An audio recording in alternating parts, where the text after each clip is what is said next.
Hi welcome back to Ice Academy. డిప్లొమాకి సంబంధించి C16, C20, C23కి సంబంధించి అక్టోబర్ నవంబర్ 2025కి సంబంధించిన నోటిఫికేషన్ ఒకసారి అయితే చూద్దాము. సో C16, C20కి అదేవిధంగా C23కి సంబంధించిన notification, exam notification October November 2025కి సంబంధించి ఎగ్జామ్కి. ఓకే, దీంట్లో C16కి C20కి చూస్తే కనుక ఎగ్జామ్స్ ఎప్పుడు స్టార్ట్ అయితే అక్టోబర్ 24th నుంచి స్టార్ట్ అవుతాయి. అక్టోబర్ 24th నుంచి C16కి C20కి తీసుకుంటే, అదే మనం నవంబర్ 5th నుంచి ఎవరికి C23కి స్టార్ట్ అవుతాయి. ఇవి రెండు C16 అదేవిధంగా C20కి అయితే అక్టోబర్లో, నవంబర్లో అయితే కనుక మనకు C23 వాళ్ళకి స్టార్ట్ అవుతాయి. ఓకేనా. తర్వాత ఇక్కడ చూడండి, C16 వాళ్ళని చూస్తే కనుక C16 అంటే తెలుసు కదా, 2016-17 బ్యాచ్ C16 బ్యాచ్ అంటాం కదా. సో ఇక్కడ మనం చూస్తే కనుక 2019 to 2020 ఈ బ్యాచ్ వరకు మాత్రమే లిమిట్ ఉంది. C16 చదివే ఎవరైతే C16లో ఉన్నారు సిరీస్, అంటే 2019లో జాయిన్ అయింటారు డిప్లొమా ఫస్ట్ ఇయర్, వాళ్ళకి మాత్రమే, దట్ టు ఇది లాస్ట్ ఎగ్జామ్. అంటే ఈ ఎగ్జామ్ అటెంప్ట్ అయిపోయింది అనుకోండి, ఇక్కడ ఫెయిల్ అయినారనుకోండి, సో మనకి డిప్లొమా సర్టిఫికేట్ రాదు. కాబట్టి ఇది లాస్ట్ అటెంప్ట్.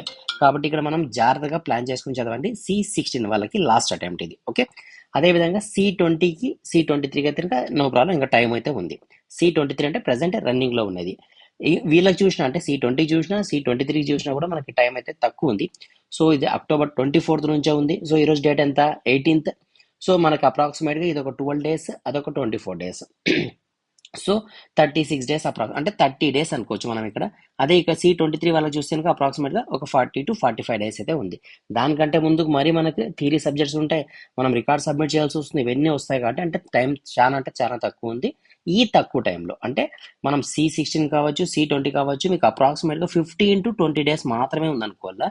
ఇక C23 వాళ్ళకి చూస్తే కనుక హార్డ్లీ ఒక 30 days మాత్రమే ఉందనుకోవాలా. ఓకేనా. దట్టు మనకి ఎగ్జామ్స్ చూస్తే కనుక, అంటే మనకి రెగ్యులర్ ఎగ్జామ్స్తో పాటు సప్లీ కూడా ఉంటాయి కదా. సో రెగ్యులర్ సంబంధించిన 6 సబ్జెక్ట్స్ ఉంటాయి, ప్లస్ సప్లీకి సంబంధించిన సబ్జెక్ట్స్ కూడా ఉంటాయి. ఫర్ ఎగ్జాంపుల్ ఒక 4 సప్లీకి సంబంధించిన సబ్జెక్ట్స్ ఉన్నాయనుకోండి, 6 + 4 మొత్తం కలిపితే ఎన్నైతే 10 సబ్జెక్ట్స్ అవుతాయి. ఈ 10 సబ్జెక్ట్స్ని కలిపి మనం చదవాల్సిన ఎన్ని రోజులు చదవాలా, 30 daysలో కంప్లీట్ చేయాలి. ఎందుకంటే టైం ఉండదు తర్వాత. ఈ 30 daysలో మనం సబ్జెక్ట్ని కంప్లీట్ చేయాలంటే పొరపాటున కూడా, అంటే ఫర్ ఎగ్జాంపుల్ ఒక్కొక్క సబ్జెక్ట్కి 3 days కాబట్టి ఫిజిక్స్ ఒక 3 days, కెమిస్ట్రీ ఒక 3 days, ఇలా చదువుకుంటా మాత్రం పోదండి. చాలా మంది స్టూడెంట్స్ అలా ఫాలో అవుతారు, అలా మాత్రం చదవద్దండి. మనకున్నది టైం 30 days అనుకోండి, ఫర్ ఎగ్జాంపుల్ 30 days ఉంది. 30 days టైంలో మనకి 10 సబ్జెక్ట్స్ ఉన్నాయి, అజ్యూమ్ అనుకుంటాను 10 సబ్జెక్ట్స్ ఉన్నాయి అనుకుందాం. ఈ 10 సబ్జెక్ట్స్ని మనం ఏం చేయాలంటే కనుక, ఫర్ ఎగ్జాంపుల్ ఈరోజు ఫిజిక్స్ తీసుకొని రేపు కెమిస్ట్రీ ఇలా మాత్రం చదవండి, మన్నాడు మ్యాథ్స్ ఇలా చదవదండి. ఈ టైం టేబుల్ మనకు పనికిరాదు. మీరేం చేయాలా, కంపల్సరీగా 2 to 3 సబ్జెక్ట్స్ డైలీ చదవాలి. ఫర్ ఎగ్జాంపుల్ మండే తీసుకున్నారు, మండే రోజు మ్యాథ్స్ ఫిజిక్స్తో పాటు ఏదైనా కోర్ సబ్జెక్ట్ ఒకటి తీసుకున్నారనుకోండి, core subject. So next Tuesday రోజు రిమైనింగ్ 3 సబ్జెక్ట్స్ తీసుకోండి. మరి వెన్స్డే రోజు సప్లీలు ఏమైనా ఉంటాయి కనుక ఇక్కడ సప్లీలని యాడ్ చేసుకోండి. అర్థమవుతుందా, ఇక్కడ మీరు సప్లీలని యాడ్ చేసుకోవాలి. నెక్స్ట్ ఏం చేయాలా, మరి థర్స్డే ఏం చేయాలా, మరి ఈ సబ్జెక్ట్స్ని, మరి ట్యూస్డే ఈ సబ్జెక్ట్స్ని.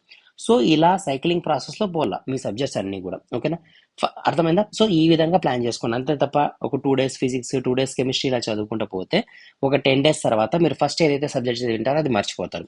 మరి 12th రోజు సెకండ్ సబ్జెక్ట్ మర్చిపోతారు, 14th రోజు థర్డ్ సబ్జెక్ట్ మర్చిపోతారు, ఓవరాల్గా అన్ని మర్చిపోతారు ఎగ్జామ్ వచ్చే లోపల. కాబట్టి సో డైలీ 3 సబ్జెక్ట్స్ లాగా పెట్టుకొని, అంటే రెగ్యులర్గా మీ కాలేజ్ వర్క్ ఉంటుంది కాబట్టి ఆ వర్క్తో పాటు రెగ్యులర్గా 3 సబ్జెక్ట్స్ పెట్టుకోండి. మ్యాథ్స్, ఫిజిక్స్, తర్వాత కోర్ సబ్జెక్ట్. ఫర్ ఎగ్జాంపుల్ ఇది ఇంకా సప్లీలు ఉంటాయి మ్యాథ్స్, ఫిజిక్స్, మీకు ఏవైతే హార్డ్గా ఉంటాయో ఆ 2 హార్డ్ సబ్జెక్ట్స్ ప్లస్ ఒక ఈజీ సబ్జెక్ట్, ఇలా ప్లాన్ చేసుకోండి. Hard subject or problematic subject, numerical problematic subject ఒకటి, థియరీ సబ్జెక్ట్ ఒకటి, ఇలా డైలీ 3 పెట్టుకుంటే మీకు ఈజీగా ఉంటుంది చదివేకి ప్లస్ రీకాల్కి కూడా. అర్థమైందా. సో 3 సబ్జెక్ట్స్ చదువుకోండి, డైలీ 3 సబ్జెక్ట్ వైజ్గా ప్లాన్ చేసుకోండి. ఓకే, ఇక్కడికి అర్థమైంది. 3 సబ్జెక్ట్స్ చదువుతాం, క్లియర్. నెక్స్ట్ ఏం చదవాలా, ఎలా చదవాలంటే ఇంకా ఫస్ట్ ప్రియారిటీలో ప్రియారిటీ 1, ప్రియారిటీ 2, ప్రియారిటీ 3 అని పెట్టుకోండి.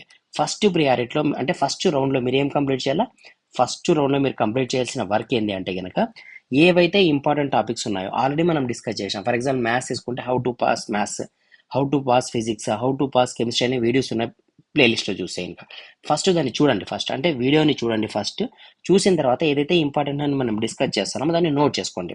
అది టెక్స్ట్ బుక్లు కావచ్చు, లేదా స్క్రీన్ షాట్ తీసుకొని పెట్టుకోండి, లేదా నోట్స్లో రాసుకోండి, ఏదన్నా కానీ మీ ఇష్టం. ఫస్ట్ వీడియోని కంప్లీట్గా థరోగా చూడండి, హౌ టు పాస్ అనే వీడియోస్. అది ఏ సబ్జెక్ట్ అయితే అది, ఈవెన్ దో మీరు కోర్ సబ్జెక్ట్ అయినా కూడా అదొకసారి చూడండి, క్లియర్. నెక్స్ట్ ఏం చేయాలి, ఏవైతే ఇంపార్టెంట్ అనుకున్నారో మనం రాసుకున్నామో దాన్ని కంప్లీట్ చేసేయండి ఫస్ట్. అంటే సెకండ్ రౌండ్లో మొత్తం అంటే వీడియో చూసిన తర్వాత ఆ టాపిక్స్ అన్ని కూడా క్వశ్చన్ టు ఆన్సర్ క్లియర్గా అయిపోలే మనకు సెకండ్ రౌండ్లో. సో ఇవి ఇక్కడే మనం 100%లో 99% పాస్ అయిపోతాం, దాంట్లో డౌట్ లేదు. క్లియర్. దీని తర్వాత మనం ఇంపార్టెంట్ క్వశ్చన్స్ అనే సిరీస్ కూడా ఉంటాయి, దాన్ని చదవండి. Important questions and previous year questions అని. సో ఇవి కూడా అయితే క్లోజ్ చేయండి. ఇవి 3 కంప్లీట్ చేస్తే మనం ఖచ్చితంగా 60+ మార్క్స్తోనే ఖచ్చితంగా పాస్ అయిపోతాం. పాస్ 100%, 60+ కూడా మార్క్స్ వచ్చే ఛాన్సెస్ ఉంటాయి మనకి 100కి. ఓకే, కాబట్టి ఫస్ట్ వీడియోలో ఉన్న ఇంపార్టెంట్ క్వశ్చన్స్ అంటే హౌ టు పాస్ అనే వీడియోస్ చూడండి. దాని క్వశ్చన్ ఆన్సర్స్ కంప్లీట్గా థరోగా చదువుకోండి. తర్వాత important questions previous year questions అనే ప్లేలిస్ట్ చూడండి, అవి కంప్లీట్ చేయండి. అక్కడికి మనం కంప్లీట్ అయిపోతాం. తర్వాత మనం ఎగ్జామ్కి ముందు మనం ఎట్లా రివిజన్ చేస్తాం కదా, ప్రీవియస్ ఇయర్ క్వశ్చన్ పేపర్ తీసుకొని ఎట్లా రివిజన్ చేస్తాం. కాబట్టి మీరు ఈ ఒక్క పని చేస్తే చాలు.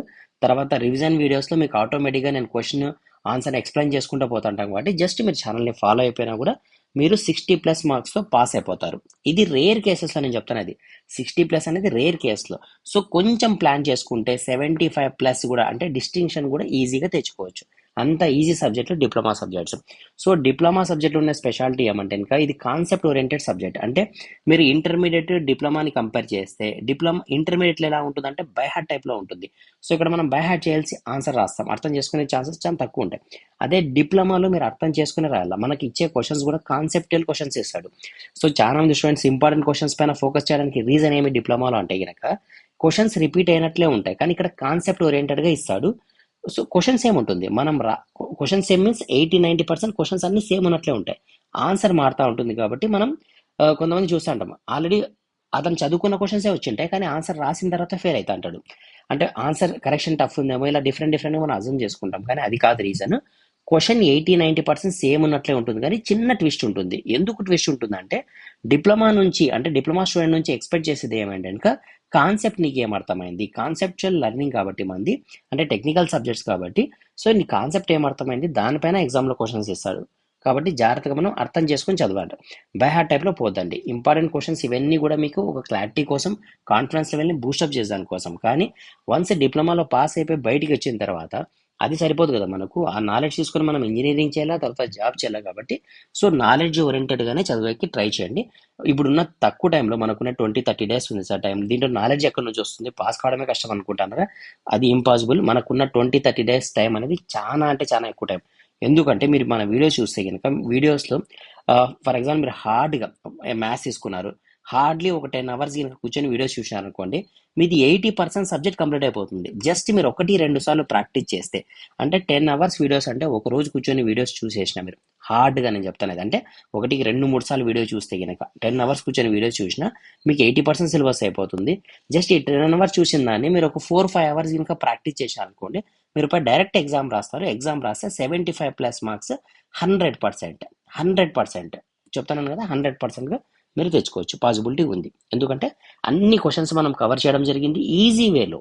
మీరు మ్యాథ్స్ చూస్తే మ్యాథ్స్ 1 కానీ మ్యాథ్స్ 2 కానీ మ్యాథ్స్ 3 కానీ మీకు వీడియో చూసిన తర్వాత ఇంత ఈజీనా అనిపిస్తుంది. అంత క్లియర్గా క్రిస్టల్ క్లియర్గా మనం డిస్కస్ చేయడం అయితే జరిగింది. ఒకసారి చూడండి, ఫుల్ లెంత్ క్లియర్గా చూడండి. 1-2-3 సార్లు చూస్తే మీరు మరీ చదవాల్సిన పని ఉండదు, అంత క్లియర్గా ఉంటాయి. ఏ సబ్జెక్ట్ అన్నా కూడా, మ్యాథ్స్ ఒకటే కాదు ఏ సబ్జెక్ట్ అన్నా కూడా.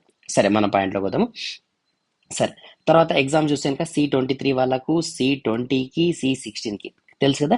సో 16కి మాత్రం ఇది 2019-20 బ్యాచ్ వాళ్ళకి లాస్ట్ అటెంప్ట్ కాబట్టి జాగ్రత్తగా ఉండండి. జాగ్రత్తగా అంటే జాగ్రత్తగా, అంత ఇంపార్టెంట్ వీళ్ళకైతే. ఎందుకంటే మరి డిప్లొమా సర్టిఫికేట్ రాదు కాబట్టి. సో ఇది లాస్ట్ అటెంప్ట్, మరి సప్లీల గురించి ఆలోచించదండి. ఈ అటెంప్టే లాస్ట్ అటెంప్ట్ అనుకొని మీరు ఎగ్జామ్ రాయండి. మిగతా వాళ్ళు వదిలేయాలని కాదు మీనింగ్. C20, C23 కూడా సింగిల్ అటెంప్ట్లో మన సబ్జెక్టులు ఏవైతే ఉన్నాయో ప్రజెంట్ అంటే రెగ్యులర్ సబ్జెక్ట్స్తో పాటు సప్లీలు ఏమున్నాయో అవన్నీ కూడా ఈ అక్టోబర్-నవంబర్ 2025లో క్లియర్ అయిపోవాలి. సో మీకు క్లియర్ అయిపోయేదాని కోసం మీకు ఏవైతే సబ్జెక్ట్స్ ఉన్నాయో, ఏవైతే టఫ్ సబ్జెక్ట్స్ ఉన్నాయో, ఏవైతే మీరు సప్లీలు ఎక్కువ మందికి ఉన్నాయో ఆ సబ్జెక్ట్స్ మీరు కామెంట్ చేయండి. నేను దాన్ని క్లియర్ కట్గా ఎలా పాస్ కావాలా, ఏవి చదవాలా, దాన్ని ఇంపార్టెంట్ క్వశ్చన్ చెప్తా, ప్రీవియస్ ఇయర్ క్వశ్చన్స్ చెప్తా, ఆ టాపిక్ నుంచి దాన్ని ఎక్స్ప్లెయిన్ చేస్తాను, ఎలా గుర్తుపెట్టుకోవాలో కూడా చెప్తాను, ఎలా ఎగ్జామ్లో ప్రజెంట్ చేయాలో కూడా మనం డిస్కస్ చేద్దాము. సో ఈ అక్టోబర్-నవంబర్ 2025 అంతా మనం ఉన్న సబ్జెక్ట్స్ అన్ని క్లియర్ చేసుకొని నెక్స్ట్ అకాడమిక్ ఇయర్లో రెగ్యులర్ సబ్జెక్ట్స్ పైన మనం ఫోకస్ చేసే విధంగా ఉండాలంటే సో మీకున్న టఫ్ సబ్జెక్ట్స్ అన్ని కామెంట్ చేయండి, నేను దాన్ని ఎక్స్ప్లెయిన్ చేసేకి ట్రై చేస్తాను. ఓకే, మరి రిమైనింగ్ బ్రాంచెస్ కాదు, ప్రజెంట్ అయితే కనుక మనం మెకానికల్, ఆటోమొబైల్, సివిల్ మాత్రమే డీల్ చేస్తాం. కాబట్టి ఈ సబ్జెక్ట్స్కి సంబంధించి ఇంకా రిమైనింగ్ బ్రాంచెస్ అయితే maths, physics, chemistry, drawing work అయితే కనుక మనం సపోర్ట్ చేస్తాం ప్రజెంట్ ఈ సెమిస్టర్ వరకు. తర్వాత కాలంటే మిగతా బ్రాంచెస్ కూడా యాడ్ చేసేకి ట్రై చేద్దాం. ఓకే, సరే నెక్స్ట్ ఈ నోటిఫికేషన్ మనం ఏమైనా డిస్కస్ చేయాల్సి ఉంది కదా, ఏం లేదు కదా. ఆటోబెల్ ఇక్కడ ఈవెన్ ఈ పీడిఎఫ్ ఏదైతే ఉందో ఈ పీడిఎఫ్ని మన టెలిగ్రామ్లో పోస్ట్ చేశాను, ఆల్రెడీ షేర్ చేశాను, మీరు ఒకసారి చూడండి. టెలిగ్రామ్ లింక్ డిస్క్రిప్షన్లో ఉంది, జాయిన్ కాండి ఈ టెలిగ్రామ్ గ్రూప్లో, ఎందుకంటే అప్డేట్స్ అన్ని కూడా వస్తాయి కాబట్టి మీకు యూస్ఫుల్గా ఉంటుంది. క్లియర్? మీ ఫ్రెండ్స్ కూడా దాంట్లో జాయిన్ చేయండి, ఎందుకంటే వాళ్ళకు కూడా అప్డేట్స్ అన్ని కూడా షేర్ అవుతాయి. సో ఇక్కడ క్లియర్గా ఏ బ్రాంచ్కి సంబంధించి ఏ సెమిస్టర్ మనం రాయొచ్చు, రెగ్యులర్ ఏది, సప్లీ ఏది అనేది కూడా క్లియర్గా మనకి ఇచ్చాడు కదా. ఓకే, సో 2019-20కి మాత్రం లాస్ట్ అటెంప్ట్ కాబట్టి జాగ్రత్తగా ఉండండి. సరే, ఎగ్జామ్స్ గురించి మనం డిస్కస్ చేసినాము. C16 C20కి అక్టోబర్ 24th నుంచి అయితే ఎగ్జామ్ స్టార్ట్ అవుతాయి. అదేవిధంగా మనం ఫీ పే చేయాలి కదా, ఎగ్జామ్ ఫీజు ఎప్పటి నుంచి? సో ఈ మంత్ 19th నుంచి అక్టోబర్ 3rd వరకు అయితే టైం ఉంటుంది, వితౌట్ పెనాల్టీ. ఈ టైంలోనే కట్టేసేయండి. లేదు పెనాల్టీతోనే కడతామంటే ఇంకా రిమైనింగ్ డేట్స్ అయితే ఉన్నాయి, మీరు ఇక్కడ చూడొచ్చు. స్క్రీన్ షాట్ తీసుకుని అయితే పెట్టుకోండి, మర్చిపోతారు కాబట్టి. ఓకే, అదే C23కి తీసుకుంటే November 5th నుంచి ఉన్నాయి ఎగ్జామ్స్. ఎగ్జామ్కి ఫీ అప్పుడు ఈ మంత్ 22nd నుంచి అక్టోబర్ 3rd వరకు అయితే కనుక లిమిట్ ఉంది, వితౌట్ పెనాల్టీ. క్లియర్? సరే, ఎగ్జామ్ ఫీజు తీసుకుంటే ఇంకా 550 రూపీస్, సర్టిఫికేట్ ఫీజు 600, పెనాల్టీ వస్తే ఇంకా మరి మనకు అది 1150 అవుతుంది. తత్కాల్ ఫీజు అయితే ఇంకా 3000 అవుతుంది. కాండినేషన్ ఫీజు అంటే తెలుసు కదా, మనకు అటెండెన్స్ లేకపోతే 10% మాత్రమే ఉంటుంది. ఫర్ ఎగ్జాంపుల్ నాకు అటెండెన్స్ 50% ఉంది, 800 కట్టేస్తే కనుక ఎలిజిబిలిటీ వస్తుంది అనుకోదండి. 10% మాత్రమే మనకు కాండినేషన్ ఫీజు ద్వారా యాడ్ చేస్తారు, మెడికల్ సర్టిఫికేట్ పెట్టుకొని. కాబట్టి అటెండెన్స్ మాత్రం మిస్ చేయదండి, ఎవరైతే రెగ్యులర్గా ఉన్నారో. ప్రెజెంట్ అటెండెన్స్ మాత్రం చాలా ఇంపార్టెంట్ మనకు. సో లాస్ట్ మూమెంట్లో ఇది కూడా సఫర్ అయ్యే ఛాన్సెస్ ఉంటాయి కాబట్టి మిస్ చేసుకోదాన్ని. ఇంకేమైనా ఉందా? ఓకే, తర్వాత ఇంకొక పాయింట్, రెగ్యులర్ సబ్జెక్ట్స్ మనం ఎంతమంది చెప్పుకున్నట్లు రెగ్యులర్ సబ్జెక్ట్స్లోనే అంటే ఈ పీరియడ్లోనే రెగ్యులర్ ప్లస్ సప్లీ 2 కంప్లీట్ అయ్యేదాన్ని చూడండి. ఎందుకంటే మీరు ఫర్ ఎగ్జాంపుల్ సెకండ్ ఇయర్లో ఉన్నా, లేదు థర్డ్ ఇయర్లో ఉన్నా, మన ఫోకస్ దేనిపైన ఉండాలా? నెక్స్ట్ ఈ సెట్ పైన ఉండాలా, కంప్లీట్గా ఈ సెట్ పైన. ఈ సెట్ 2026 పైన ఉండాలా థర్డ్ ఇయర్ వాళ్ళకైతే. అదేవిధంగా సెకండ్ ఇయర్ అయితే 2027 పైన ఫోకస్ పెట్టుకోండి. ఎందుకంటే ఈ డిప్లొమా అయిపోయిన తర్వాత డిప్లొమా బేస్ పైన జాబ్ కంటే కూడా మనం ఇంజనీరింగ్ మంచి కాలేజ్లో ఇంజనీరింగ్ చేసి ఇంజనీరింగ్ మంచి కాలేజ్ వచ్చేయాలంటే మనకి ఈ సెట్లో మంచి ర్యాంక్ రావాలి. సో ఈ సెట్ పైన మనం ఫోకస్ చేసి రెగ్యులర్ స్కోర్తో పాటు ఈ సెట్ పైన ఫోకస్ చేస్తే వన్స్ డిప్లొమా కంప్లీట్ అయిపోయిన తర్వాత మనం ఇంకా ఈ సెట్ ప్రిపరేషన్లో ఉంటే ఈ సెట్కి ప్లాన్ అవుతుంది. ఇక్కడ చూడండి, జాగ్రత్త మనం అబ్జర్వ్ చేయాల్సిన పాయింట్, ఈ సెట్ సక్సెస్ అవుతాం అంటే మంచి ర్యాంక్ తెచ్చుకుంటాం, ఇంజనీరింగ్ కాలేజ్ జాయిన్ అవుతాం. ప్యారలల్గా డిప్లొమా బేస్ పైన ఏదైనా గవర్నమెంట్ జాబ్స్ పడితే అంటే నంబర్ ఆఫ్ పడితే అంటే కొన్ని కాదు, చాలా పడతాయి డిప్లొమా బేస్ పైన. కాబట్టి ఆ జాబ్స్కి అన్నిటికీ మనం ఎలిజిబిలిటీ ఉంటాము, మరీ సపరేట్గా ప్రిపేర్ కావాల్సిన పని లేదు. ఎందుకు? ఈ సెట్కి ఆల్రెడీ ప్రిపేర్ అయి ఉంటాం, సేమ్ సిలబస్ కాబట్టి ఒక్కసారి రివిజన్ చేసుకుంటాము. ఆల్రెడీ మన ఛానల్స్ ఉన్నాయి కదా, మెకానికల్ స్టూడెంట్స్కి అయితే ఇంకా ICE మెకానికల్ అని, కాంపిటేటివ్ ఎగ్జామ్స్కి అయితే RRB అని చెప్పి డిఫరెంట్ ఛానల్స్ ఉన్నాయి. ఆ లింక్స్ కూడా డిస్క్రిప్షన్లో ఉంటాయి, మీరు ఆల్రెడీ చూసుకోవచ్చు. సో ఆ గ్రూప్లో జాయిన్ అయిపోతే మీకు వన్స్ ఈ సెట్ అయిపోయిన తర్వాత ఇంజనీరింగ్ కాలేజ్ జాయిన్ అయిన తర్వాత గవర్నమెంట్ జాబ్స్కి ఎలిజిబిలిటీ వస్తుంది, మనం అప్లై చేసుకుంటాము, రాస్తాము, మంచి జాబ్ని కొట్టేసేయచ్చు. తర్వాత జాబ్ చేసుకుంటూ కావాలంటే ఇంజనీరింగ్ చేసుకోవచ్చు. అర్థమైంది కదా క్లియర్గా? సరే, ఇంజనీరింగ్ ఫర్ ఎగ్జాంపుల్ జాబ్ చేసుకుంటూ ఇంజనీరింగ్ ఎలా చేయాలి ఇవన్నీ డీటెయిల్స్ మనం అప్పుడు కావాలంటే డిస్కస్ చేద్దాం. కానీ పాసిబిలిటీ ఉంది, జాబ్ చేసుకుంటూ ఇంజనీరింగ్ చేయొచ్చు, డిప్లొమా క్వాలిఫికేషన్ పైన జాబ్ కూడా కొట్టచ్చు. ఇవన్నీ కూడా పాసిబిలిటీ ఉన్నట్టే. కాబట్టి సో దానికి అంటే మనం ఫస్ట్ రెగ్యులర్ సబ్జెక్ట్ పైన కంప్లీట్ చేసుకుని తర్వాత ఈ సెట్ పైన, తర్వాత జాబ్స్ పైన, తర్వాత మన ఫ్యూచర్ పైన, మన కెరియర్ పైన మనం డిస్కస్ చేద్దాం ఫర్దర్ వీడియోస్లో. ఓకే, సరే, టైం అయితే చాలా తక్కువ ఉంది, 20 to 30 days మాత్రమే ఉంది. ఎవరికి?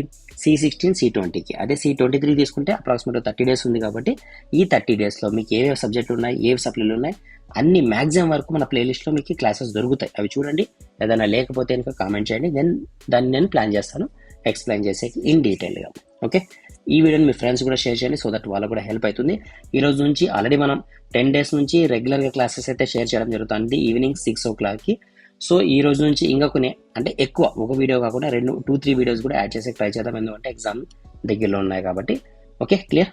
All the best, thank you.